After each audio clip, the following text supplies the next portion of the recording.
Energia e força em dielétricos. Hoje a gente vai resolver um problema que eu passei para vocês em algumas aulas atrás. A energia ou trabalho para carregar um capacitor, a gente pode escrever como um meio de C vezes V ao quadrado. C é a capacitância e V a diferença de potencial aplicada ao capacitor. Ou a diferença de potencial final que eu quero que o capacitor chegue. Então, quando eu tenho um dielétrico colocado entre as placas do capacitor, a capacitância vai aumentar e vai aumentar por um fator igual à constante dielétrica do isolante em questão. Isso diz para a gente que você precisa mais energia para carregar o capacitor, visando atingir a mesma diferença de potencial, porque o campo que eu vou construindo conforme eu vou carregando o capacitor, ele vai ser reduzido pelo efeito do dielétrico. Então, se eu escrever a energia potencial é ε0 sobre 2 e ao quadrado dV, né, que é o caso do capacitor no vácuo. Para o caso do capacitor com dielétrico linear homogêneo, eu tenho que, no lugar do ε0, colocar um ε, ou ε0 vezes εr e ao quadrado, ou eu posso escrever ainda d escalar e, o produto escalar entre o campo de deslocamento elétrico e o campo elétrico total. Várias formas diferentes de escrever energia. Se eu coloco esse isolante, ele vai ser, se eu quero introduzir um isolante, de repente, num capacitor já carregado, ele vai ser atraído para a região de maior campo. Então, mesmo considerando o efeito de borda do capacitor de placas paralelas, o campo é maior na região mais central. Então, esse dielétrico ele vai ser puxado para dentro do capacitor, e a conta que a gente vai fazer aqui é para demonstrar isso. Tá?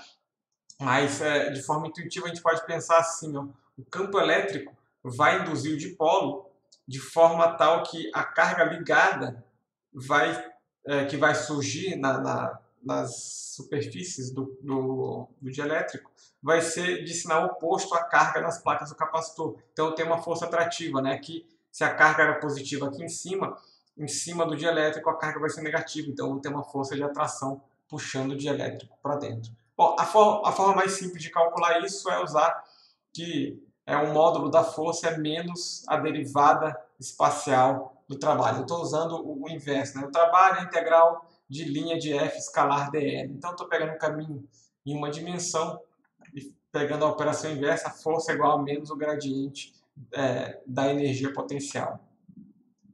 E aí eu vou escrever o trabalho 1 meio de C vezes V ao quadrado. Então, a gente vai considerar a seguinte situação. Eu tenho um capacitor, eu pulei já, enfim, um capacitor e um dielétrico sendo inserido, um dielétrico de constante de permeabilidade, Epson, eu confundo esses nomes, permeabilidade, susceptibilidade, é um monte de nome, mas enfim, de permeabilidade elétrica Epson está sendo inserido entre as placas do capacitor e a gente quer calcular a força que vai surgir sobre esse dielétrico, puxando ele, ou seja, contra o eixo X, ou empurrando ele. Então, eu posso considerar esse sistema como uma associação em paralelo de dois capacitores diferentes agora. Por que é uma associação em paralelo? Veja, se eu carreguei o capacitor com uma diferença de potencial entre as placas dele, quando eu colocar o dielétrico, essa diferença de potencial não vai mudar. Então, dois capacitores juntos, associados, que estão numa mesma diferença de potencial, isso caracteriza uma associação em paralelo. Então, eu vou considerar o capacitor 0 e o capacitor 1 aqui.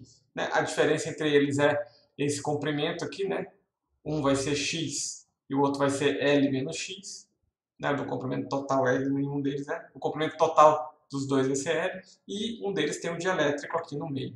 Então, a capacitância I vai ser a área dividido pela separação, que é a mesma, vezes a constante elétrica. Então, no caso, o capacitância 0 vai ser A0 sobre D vezes ε0. O A0 é simplesmente essa espessura W vezes o comprimento X. E a capacitância 1 vai ser C1 é igual a 1 ε1 sobre D, e a área 1 é dada por isso daqui. Então, eu tenho a capacitância 1 e a capacitância 2 aqui, desses dois capacitores. Então, a capacitância equivalente do sistema vai ser dada pela soma. Então, capacitores em paralelos, a capacitância equivalente é simplesmente a soma das capacitâncias. eu tenho a capacitância equivalente escrita dessa forma aqui. X vezes ε0 mais L menos X vezes Y. Então, eu vou trabalhar um pouco isso daqui, colocar W sobre D e o ε0 em evidência. Então, vai ficar X mais ler mais menos share. X mais L vezes a constante elétrica menos X vezes a constante elétrica. 1 menos a constante elétrica é a susceptibilidade elétrica. Então, eu pegar esse X, o primeiro e o terceiro termo, colocar X em evidência, eu vou ter 1 menos εr. Então, eu posso escrever isso aqui como L vezes a constante elétrica menos X vezes a susceptibilidade elétrica do material. Essa é a minha capacitância equivalente. Então, como a carga não vai mudar, a carga permanece a mesma, então a gente vai escrever a energia em função da carga para poder fazer aquela derivada em função de x. Então, quando eu for derivar isso com relação a x, a carga no capacitor continua a mesma, a carga é um isolante, não vai ter transferência de carga de um para o outro. E aí eu faço uma regra da cadeia para derivar a capacitância em relação a x. A derivada da capacitância em relação a x é simplesmente menos W sobre D, ε0 que E. E aí eu fico com a força, o módulo da força dado por isso daqui. Vai com, eu escrevi em função da diferença de potencial ao quadrado. Então, o sinal negativo que surge aqui é para dizer que está contra a orientação do eixo x, ou seja, o dielétrico vai ser puxado para dentro do capacitor.